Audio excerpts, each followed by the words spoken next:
climate is changing. The ocean is getting warmer, ice is melting, climate zones are shifting. Eco-anxiety is defined as the experience of chronic concern about climate change and environmental destruction, and the worry about the future for oneself, children, and later generations. A 2019 report found that 79% of Canadians expressed concern about the impacts of climate change, and 78% believe that Canadians are at risk of experiencing these impacts. Research has shown that eco-anxiety disproportionately affects young people, environmental activists, and students. We talked to 4 undergraduate students in the Faculty of Environment who are also local environmental activists about their experience with eco-anxiety and what gives them courage for the future. You know, people my age and younger, we've sort of grown up hearing about climate change essentially our entire lives. And I think people really tend to underestimate the effect that has. I mean, certainly for me, climate change is 100% my biggest source of anxiety. It's the entire reason I went into an environment program in the first place. I couldn't just sit by and feel like I was doing nothing while literally the apocalypse is happening. Eco-anxiety becomes especially difficult when you're faced with climate deniers.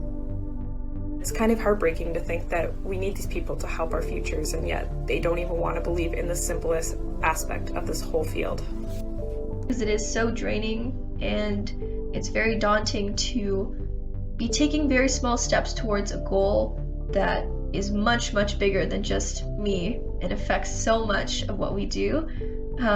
I feel the need to have to detach or unplug very often. To manage eco-anxiety, the students have found it helpful to develop coping strategies such as hanging out with friends, journaling, doing yoga, and playing guitar. Students have found it beneficial to explore ideas from philosophy such as Stoicism. Which the main thing of that is by focusing on the things that you can control and separating the things that you can't.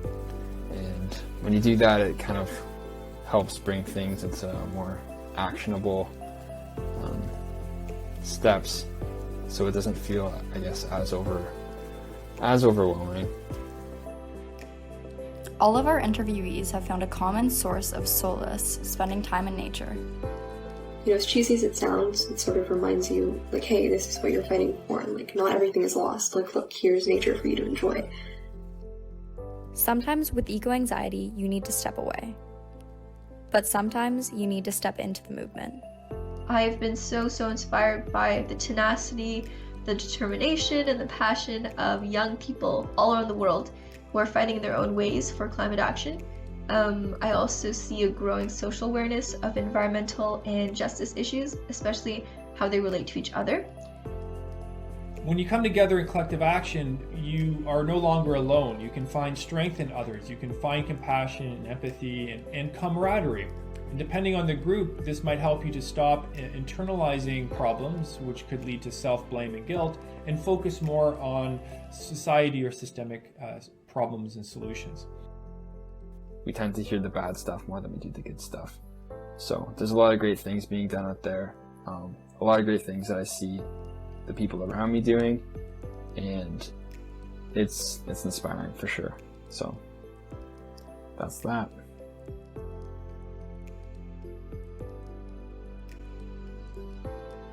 If you're looking to get involved in collective environmental action, check out these organizations.